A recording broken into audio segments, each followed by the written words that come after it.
Everyone, welcome to channel ई पाठशाला, जहां मैं वर्तिका आज आपको पढ़ाने वाली हूं भारत के संविधान के बारे में। तो भारत के संविधान, यहाँ पे संविधान का जो अर्थ है, मतलब संविधान को जब हम बीच से डिवाइड करते हैं तो इसमें इसका मतलब होता है सम प्लस विधान, मतलब कि समान रूप से लागू होने वाला विधान या कानून, सब पर समान रूप से लागू होने वाली विधि या कानून। भारत का संविधान भारत का सर्वोच्च विधान है। कहने का मतलब है कि जो हमारे भारत का जो संविधान है, उसके इंट्रो में अगर पहली लाइन लिखनी हो तो हम यही कहेंगे कि भारत का जो संविधान होता है वो सर्वोच्च विधान होता है। मतलब कि संविधान से ऊपर कुछ भी नहीं है। जितने भी फैसले, कुछ भी निर्णय लिया जाता है वो संविधान के दायरे में ही लिया जाता है। इसीलिए भारत का जो संविधान है वो भारत का सर्वोच्च विधान भी है, जो कि 26 नवंबर 1949 को पारित हुआ था और 26 जनवरी 1950 से प्रभावी हुआ था। मतलब कि 26 नवंबर को 1949 को ये संविधान दिवस के रूप में मनाया जाता है। मतलब उस दिन ये पारित हुआ था, लेकिन ये प्रभाव में या लागू जो है वो 26 जनवरी 1950 को हुआ था। यह दिन 26 नवंबर भारत के संविधान दिवस के रूप में मनाया जाता है। जैसे कि हम सभी लोग जानते हैं कि 26 नवंबर 1949 को हम संविधान दिवस के रूप में मनाते हैं, जबकि 26 जनवरी को हम गणतंत्र दिवस के रूप में प्रतिवर्ष मनाते आए हैं। भीमराव अंबेडकर को भारतीय संविधान का प्रधान वास्तुकार या निर्माता कहा जाता है। मतलब कि संविधान में अगर सबसे ऊपर किसी को स्थान मिला है तो वो भीमराव अंबेडकर जी को ही मिला है। इसीलिए इसे प्रधान वास्तुकार या फिर फादर ऑफ कॉन्स्टिट्यूशन भी कह सकते हैं। भारत का संविधान विश्व के किसी भी गणतांत्रिक देश का सबसे लंबा और लिखित संविधान है। लंबा संविधान तो अन्य देशों का भी है, लेकिन लिखित संविधान सिर्फ हमारे देश का ही है। भारतीय संविधान सभा के लिए जुलाई 1946 में चुनाव हुए थे। तो जब संविधान सभा का गठन किया जा रहा था, उसके लिए जो चुनाव कराए गए थे वो जुलाई 1946 में कराए गए थे। संविधान सभा की पहली बैठक दिसंबर 1946 को हुई थी। इसके तत्काल बाद देश दो हिस्से भारत और पाकिस्तान में बट गया था। मतलब कि जब पहली बैठक हुई थी तो उसके बाद ही 1946 में बंटवारा होने के बाद भारत और पाकिस्तान में बट गया था। संविधान सभा भी दो हिस्सों में बट गई, भारत के संविधान सभा और पाकिस्तान की संविधान सभा। मतलब कि वहां की संविधान सभा अलग थी और हमारे देश की जो संविधान सभा थी वो अलग थी। भारतीय संविधान लिखने वाली सभा में 299 सदस्य थे, जिसके अध्यक्ष डॉक्टर राजेंद्र प्रसाद थे। संविधान सभा ने 26 नवंबर 1949 में अपना काम पूरा कर लिया और 26 जनवरी 1950 को यह संविधान लागू हो गया। अब आप 26 नवंबर और 26 जनवरी में डिफरेंस समझ गए होंगे कि 26 नवंबर को जो संविधान था वो एक तरीके से कहेंगे तो पूरा उसके ऊपर मुहर लग चुकी थी कि संविधान बन गया था। इसलिए 26 नवंबर 1949 को हम संविधान दिवस उस दिन से मनाने लगे थे। लेकिन 26 जनवरी 1950 को जो संविधान था वो ऑफिशियली लागू कर दिया गया था, इसलिए उस दिन हम गणतंत्र दिवस के रूप में उसको मनाते हैं। भारतीय संविधान को पूर्ण रूप से तैयार करने में 2 वर्ष 11 माह और 18 दिन का समय लगा था। तो आप अब अज्यूम कर पा रहे होंगे कि उस समय कितना समय लगा होगा, 2 वर्ष 11 महीने और 18 दिन का। फिर आते हैं भारतीय संविधान वर्तमान में केवल 470 अनुच्छेद हैं। अगर आप अलग अलग सोर्सेज से पता करेंगे तो आपको संविधान के अनुच्छेदों की संख्या अलग अलग दिखाई देगी वर्तमान में। इसमें 12 अनुसूचियां हैं और 25 भाग हैं।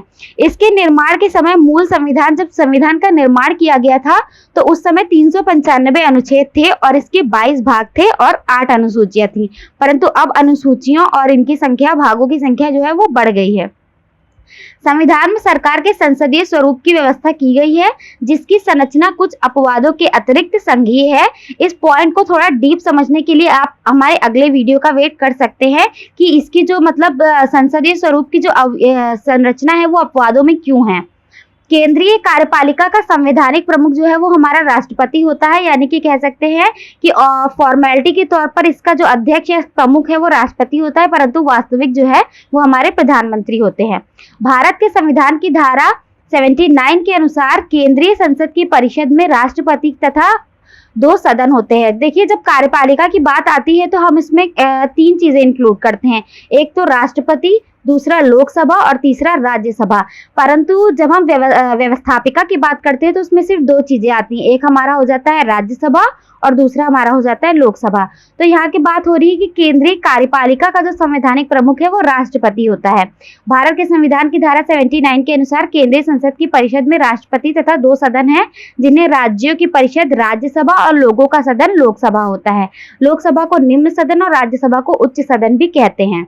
जो राज्यों का यहाँ पे नेतृत्व करते हैं उसे राज्यसभा और जो लोगों का प्रतिनिधित्व करते हैं उसे लोकसभा कहते हैं।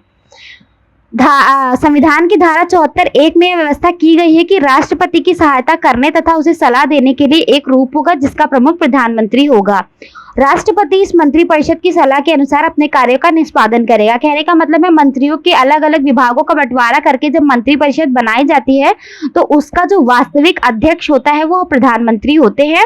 लेकिन ये जो अब बनाया जाता है मंत्रिपरिषद, ये लोग समूह रूप में राष्ट्रपति को किसी भी कार्य करने में एक सलाह देने का कार्य करते हैं। इस प्रकार वास्तविक कार्यकारी शक्ति जो है वो मंत्रिपरिषद में निहित होती है और इसके प्रमुख जो होते हैं वो प्रधानमंत्री होते हैं। और वर्तमान में अगर इसके प्रमुख की बात की जाए तो वर्तमान में इसके प्रमुख जो है वो नरेंद्र मोदी जी हैं। अब आ जाते हैं कि संविधान को बनाने में कितना खर्च आया था। तो इस काम में लगभग 6.4 करोड़ मतलब 6.4 करोड़ रुपए खर्च हुए थे। संविधान के प्रारूप पर कुल 114 दिन बहस हुई थी। संविधान सभा की अंतिम बैठक 24 जनवरी 1950 को हुई थी। मतलब 26 जनवरी से 2 दिन पहले 24 जनवरी 1950 को जो अंतिम बैठक हुई थी संविधान की, उस दिन के बाद से 26 जनवरी को ये लागू कर दिया गया था। भारतीय संविधान के स्रोत, हमने कई बार ये वर्ड सुना है या फिर ये सेंटेंस सुना है कि जो हमारा संविधान है वो उधार का संविधान है या कई देशों से लिया हुआ संविधान है। तो आइए जानते हैं कि ऐसा क्यों कहा जाता है, क्या ये बात पूरी तरीके से सच है भी या नहीं। तो भारतीय संविधान के स्रोत में सबसे मुख्य अगर कोई सोर्स है या फिर जहां से ये संविधान उठाया गया है वो हमारा है भारतीय शासन अधिनियम 1935। मतलब कि हमारा जो संविधान का एक बड़ा हिस्सा है वो भारतीय शासन अधिनियम 1935 से लिया गया है। कहने का मतलब है कि पूरा संविधान ही हमने अलग अलग देशों से नहीं लिया है। कुछ चीजें संविधान में ऐसी भी हैं जो हमने खुद से भी ली हुई हैं, मतलब भारतीय शासन अधिनियम से ली हुई हैं। भारतीय संविधान के प्रावधानों का एक बहुत बड़ा हिस्सा भारतीय शासन अधिनियम 1935 से या तो शब्दशः या फिर उसमें भारतवासियों के हिसाब से थोड़ा बहुत परिवर्तन करके लिया गया है। शब्दशः से यहाँ मतलब है कि पूरा एज इट इज भारतीय शासन अधिनियम से उठाकर या तो रख लिया गया है संविधान में या फिर हमारी भारतवासियों की कंडीशन के हिसाब से उसमें थोड़ा बहुत परिवर्तन किया गया है। क्योंकि 1935 का अधिनियम अंग्रेजी शासन ने भारतीयों के लिए बनाया था। ये जो अधिनियम है ये अंग्रेजों द्वारा बनाया गया था हम भारतीयों के लिए, लेकिन इसे बाद में हम भारतीयों ने अपने अकॉर्डिंग थोड़ा बहुत ही चेंज करके इसे अपने संविधान में इंक्लूड कर लिया था। संविधान सभा ने संविधान बनाने से पहले विश्व के अन्य देशों में बने हुए संविधान का अध्ययन किया। हम लोगों ने जब अपना संविधान बनाया तो ये नहीं कि हमारा मन किया और हमने संविधान बना लिया, उसके पीछे बहुत सारी मेहनत, बहुत सारा टाइम और बहुत सारा पैसा भी इन्वेस्ट हुआ था और बहुत सारे बड़े बड़े लोगों की सोच भी थी। संविधान सभा ने संविधान बनाने से पहले इसमें जब ये लाइन लिखी कि विश्व के अन्य देशों में बने हुए संविधान का अध्ययन किया, मतलब उन्होंने विश्व भर के सभी देशों का अध्ययन किया, उसका एनालिसिस किया, उसका मूल्यांकन किया, फिर उन सभी विदेशी संविधानों से लिए गए प्रावधानों में भारत देश के अनुकूल परिवर्तन करके, मतलब कि क्या हमारे भारतीयों के लिए अनुकूल रहेगा, फेवरेबल रहेगा, वही चीजें हमने उस संविधान से ली, उन्हें भारतीय संविधान में शामिल किया गया। मुख्य रूप से ऐसे 10 विदेशी संविधान हैं जो भारतीय संविधान के विदेशी सोर्स हैं। मतलब अब आते हैं उन सोर्सेस पे हम एक नजर डाल लेते हैं जिसमें ये कहा जाता है कि हमारा संविधान अन्य देशों से लिया गया संविधान है। तो पहला तो हमारा सोर्स हो जाएगा भारतीय शासन अधिनियम 1935। उससे हमने क्या क्या लिया है? संघात्मक तंत्रीय व्यवस्था, न्यायपालिका की शक्ति, लोक सेवा आयोग, आपातकालीन प्रावधान, राज्यपाल का कार्यकाल, राजनीति का आधारभूत ढांचा और प्रशासनिक विवरण। भारतीय शासन अधिनियम अंग्रेजों द्वारा उस समय बनाया गया था, उसमें हम लोगों ने अपने अकॉर्डिंग परिवर्तन किया और जो जो चीजें हमें हमें अपने भारतीयों के अनुकूल लगी वो चीजें हमने अपने संविधान में इंक्लूड कर ली। फिर हमने यूएसए या फिर संयुक्त राज्य अमेरिका के संविधान से क्या क्या लिया? तो हमारे जो मौलिक अधिकार हैं, संविधान की सर्वोच्चता है, सर्वोच्च न्यायालय, न्यायिक पुनरावलोकन, न्यायपालिका की स्वतंत्रता, राष्ट्रपति पर महाभियोग की प्रक्रिया, उपराष्ट्रपति का पद, राज्यसभा में पदेन सभापति, उच्चतम न्यायालय एवं उच्च न्यायालय के न्यायाधीशों के पद को हटाने की विधि, वित्तीय आपात सेना के राष्ट्रपति का सेनाओं का सर्वोच्च कमांडर होना, राष्ट्रपति में संघ की कार्यपालिका शक्ति। ये जो पॉइंट्स लिखे हैं ये अपने आप में बहुत बड़े बड़े पॉइंट्स हैं। अगर आपको इनमें से किसी भी पॉइंट को पढ़ने में कोई भी दिलचस्पी है या आप चाहते हैं कि आपको इनमें से कोई पॉइंट पढ़ना है तो आप हमें कमेंट सेक्शन में बता सकते हैं। तो उसका जो है हम लोग ब्रीफ इसमें लेकर के आएंगे अगले वीडियो में। फिर आता है ब्रिटेन के संविधान से हम लोगों ने कौन कौन से पॉइंट्स उठाए हैं। तो संसदीय शासन प्रणाली की व्यवस्था, एकल नागरिकता। मैं आपको बताते चलूं कि हमारे जो संविधान है या जो हमारे देश की जो भी प्रणाली है वो कहीं ना कहीं ब्रिटेन से काफी हद तक मिलती जुलती है। विधि निर्माण की प्रक्रिया, विधि का शासन, मंत्रिमंडल प्रणाली, परमाधिकार लेख, संसदीय विशेषाधिकार, द्विसदनी प्रणाली व्यवस्था, चुनाव में सर्वाधिक मत के आधार पर जीत की प्रक्रिया। ये सारी चीजें ऐसे सुन के एज इट इज पता चल रही होंगी कि क्या क्या कहने का मतलब है। इसमें चुनाव में सर्वाधिक मत के आधार पर जीत हम लोगों में होती है कि जिसको मेजोरिटी मिलती है वही जीतता है। तो ये जो चीज है ये हम लोगों ने ब्रिटेन के संविधान से उठाई हुई है। फिर आता है हमारा पूर्व सोवियत संघ का संविधान। पूर्व सोवियत संघ से यहाँ मतलब है कि रूस से हम लोगों ने क्या क्या लिया है। मूल कर्तव्यों का प्रावधान, प्रस्तावना में सामाजिक, आर्थिक और राजनीतिक न्याय का आदर्श। जब आप संविधान की प्रस्तावना पढ़ेंगे तो उसमें आर्थिक, राजनीतिक और न्याय का एक आदर्श ऐसे करके एक लाइन दी हुई है, वो हम लोगों ने रशिया से ली हुई है। ऑस्ट्रेलिया का संविधान, 7वीं अनुसूची की समवर्ती सूची का प्रावधान, प्रस्तावना की भाषा, केंद्र और राज्यों के बीच संबंध तथा शक्तियों का विभाजन, व्यापार, वाणिज्य और समागम की स्वतंत्रता, संसद के दोनों सदनों की संयुक्त बैठकें। फिर आता है आयरलैंड से हम लोगों ने क्या लिया। ये क्वेश्चन कई बार पूछा भी गया है और सबसे पहले इसमें देखिए लिखा भी गया है नीति निर्देशक सिद्धांत। ये क्वेश्चन कई बार आया है कि हमारे देश के संविधान में जो नीति निर्देशक सिद्धांत हैं वो कौन से देश से लिए गए हैं, तो वो हमारे आयरलैंड से लिए गए हैं। राष्ट्रपति की निर्वाचक मंडल की व्यवस्था एवं निर्वाचन की पद्धति। राष्ट्रपति का जो चुनाव होता है उसका अपना एक अलग लेवल होता है और उसकी अपनी एक अलग प्रणाली होती है। तो उसके बारे में जो भी निर्वाचन की पद्धति है वो हमने आयरलैंड से ली है और उसको बाद उसको अपने संविधान में मेंशन किया है। राष्ट्रपति द्वारा राज्यसभा में साहित्य, कला, विज्ञान तथा समाज सेवा इत्यादि के क्षेत्र में ख्याति प्राप्त व्यक्तियों का मनोनयन, राज्यसभा के लिए सदस्यों का नामांकन।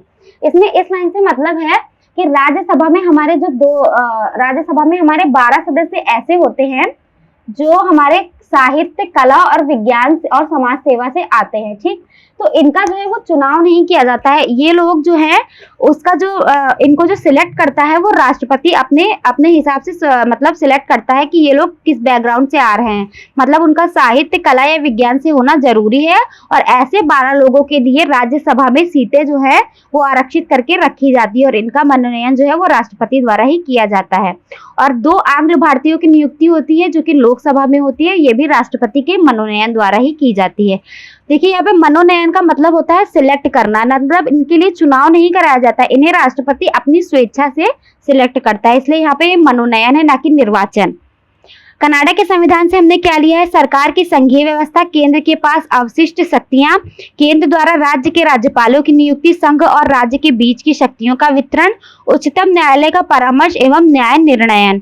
फिर आता है फ्रांस के संविधान से। फ्रांस के संविधान से हम लोगों ने गणतंत्रात्मक व्यवस्था ली। गणतंत्रात्मक व्यवस्था से मतलब है कि कोई जरूरी नहीं कि अगर किसी के पिताजी मतलब प्रधानमंत्री थे तो उनका बेटा ही आने वाला प्रधानमंत्री बनेगा, ऐसा कुछ नहीं है। गणतंत्रात्मक व्यवस्था में मतलब है कि जो चुनाव जीतेगा वही राष्ट्रपति या फिर प्रधानमंत्री, जिस पद के लिए भी चुनाव हो रहा है वो बनेगा।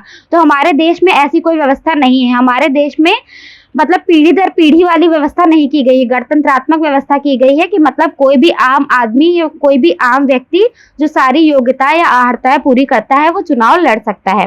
प्रस्तावना में स्वतंत्रता, समता, बंधुता का आदर्श। जब आप संविधान की प्रस्तावना पढ़ेंगे तो उसमें आप ये वर्ड्स देखेंगे, स्वतंत्रता, समता और बंधुता का आदर्श। तो ये जो चीजें ली गई हैं हमारे संविधान की प्रस्तावना में, ये फ्रांस के संविधान से ली गई हैं। फिर आता है हमारा, हमने जापान के संविधान से क्या लिया, विधि द्वारा स्थापित प्रक्रिया का सिद्धांत। जर्मनी के संविधान से हमने दिया है आपातकाल के प्रवर्तन के दौरान राष्ट्रपति को मौलिक अधिकार संबंधी शक्तियां अर्थात आपातकाल के समय मूल अधिकारों का स्थगन। जैसे आजकल की स्थिति चल रही है कोरोना टाइम पीरियड के टाइम पे जो इसको महामारी मतलब कहा गया है, तो इस समय मतलब हमारे देश में जो आपातकाल मतलब कहने का है कि राष्ट्रपति चाहे तो हमारे मूल अधिकारों का हनन कर सकती है और आपातकाल लगा सकती है। मतलब कि इस समय अगर हमारे मूल अधिकारों का हनन हो रहा है तो हम ये नहीं है कि हम इसके अगेंस्ट कुछ कर सकते हैं। क्योंकि ये आपातकाल में ऑलरेडी लिखा हुआ है कि आपातकाल के समय जो मूल अधिकार होते हैं वो हमारे स्थगित हो जाते हैं। तो ये जो मतलब नियम है या जो लॉ है ये हमारा जर्मनी के संविधान से लिया गया है। फिर दक्षिण अफ्रीका के संविधान से हमने क्या लिया है, तो संविधान संशोधन की प्रक्रिया का प्रावधान, राज्यसभा के सदस्यों का निर्वाचन, मतलब कि राज्यसभा के सदस्यों का जो निर्वाचन की मतलब प्रोसीजर है वो हमने दक्षिण अफ्रीका के संविधान से लिया है। और जो संविधान संशोधन करने की जो प्रक्रिया होती है, पूरा प्रोसीजर होता है कि पहले ये कहाँ कौन से सदन में जाएगा, लास्ट सिग्नेचर किसकी होगी, कब ये कानून बनेगा, कब इसमें बहस होगी, ये सारी चीजें जो है ये प्रोसीजर हमने दक्षिण अफ्रीका के संविधान से लिया है। तो उम्मीद है आप सभी को ये वीडियो पसंद आया होगा। इसके आगे का वीडियो आपको आगे मिल जाएगा। जो भी अगर आपको किसी भी चीज में डाउट है तो आप इसमें कमेंट सेक्शन में हमें बता करके हमसे पूछ सकते हैं। तो हमसे जुड़े रहने के लिए आप डिस्क्रिप्शन बॉक्स में जा सकते हैं। आप हमारा टेलीग्राम, यूट्यूब, फेसबुक और इंस्टा चैनल भी फॉलो कर सकते हैं। Thank you.